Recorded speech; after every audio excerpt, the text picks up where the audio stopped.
আসসালামু আলাইকুম। Tuition BD শিক্ষক, শিক্ষার্থী এবং অভিভাবক সিরিজের আজকে ৩৪তম পর্বে কথা বলবো টিচারের সঙ্গে যোগাযোগের সঠিক পদ্ধতি বা টিচারের সঙ্গে সম্মানজনকভাবে কিভাবে যোগাযোগ করব কথা বলবো এই ব্যাপারটা। তো হোম টিউশনের ক্ষেত্রে এটা অনেক একটা গুরুত্বপূর্ণ ব্যাপার যে টিচারের সঙ্গে রিলেশনটা ঠিকমতো আছে কিনা গার্ডিয়ান, টিচার এবং শিক্ষার্থী। তো এইটার মধ্যে যদি পরিষ্কার এবং সম্মানজনক যোগাযোগ থাকে তাহলে পড়াশোনা, পরিবেশ সহ সবকিছুই সহজ এবং কার্যকর হয়। তো কিছু সময় দেখা যায় যে ভুল কিছু পদ্ধতিতে টিচারের সঙ্গে কমিউনিকেশন করা হয়। প্রয়োজনীয় সম্মানটা দেওয়া হয় না। ফলে অপ্রয়োজনীয় ভুল বোঝাবুঝি তৈরি হয় এবং একসময় নেগেটিভিটি তৈরি হয়ে ক্যানসেল হয়ে যায়। তো সম্মানজনক ভঙ্গিতে কথা বলার কিছু ব্যাপার থাকে। তো টিচারের সঙ্গে অবশ্যই মানে সবসময় ভদ্রভাবে পেশাদার ভঙ্গিতে কথা বলা উচিত।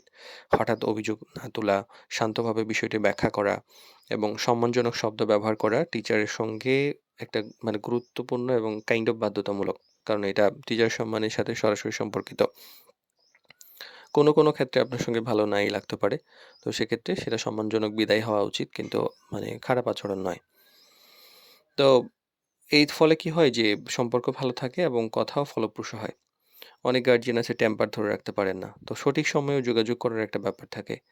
যে নির্ধারিত সময়ে যোগাযোগ করা, হয়তো কোনো ক্লাস বা জরুরি প্রয়োজনের সময় বিরক্ত না করা, জরুরি না হলে অনেক রাতে দেরি করে যোগাযোগ করা। মানে যেই সময় শিডিউল না সেখানে বারবার ফোন না করে সেখানে মেসেজ দেওয়া বা একটু ধীরে সুস্থিরে কমিউনিকেশনটা করাটা ভালো।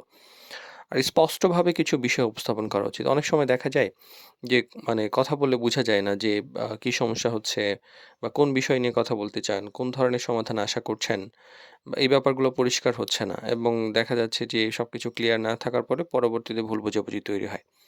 আবার নিয়মিত কিন্তু সীমিত যোগাযোগের একটা ব্যাপার থাকে যে অনেক সময় আ মানে থাকে না যে প্রতিদিন যোগাযোগ করা, মুহূর্তে যোগাযোগ করার চাইতে নির্দিষ্ট একটা সময়ে সপ্তাহে ১ দিন বা ২ দিন নির্দিষ্ট একটা সময়ে সংক্ষিপ্ত আপডেট নেওয়াটা ভালো।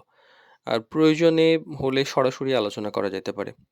মানে যদি আ কোনো সমস্যা দেখা যায় তাহলে মানে পড়ানো বুঝতে যদি সমস্যা হয় বা সময় মেনে না চলার যদি কোনো ব্যাপার থাকে তাহলে মানে ৩য় পক্ষ বা কোনো অনুমান ওর উপর নির্ভর না করে সরাসরি টিচারের সঙ্গে আলোচনা করা উচিত।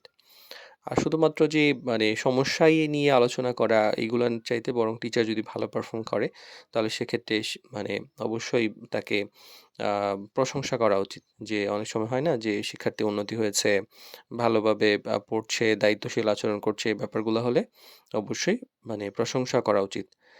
আর সঠিকভাবে যোগাযোগ মানে হলো যে শুধুমাত্র কথা বলা তা কিন্তু নয়। এটা একটা বোঝাপড়া, সম্মান এবং সহযোগিতার একটা প্রক্রিয়া।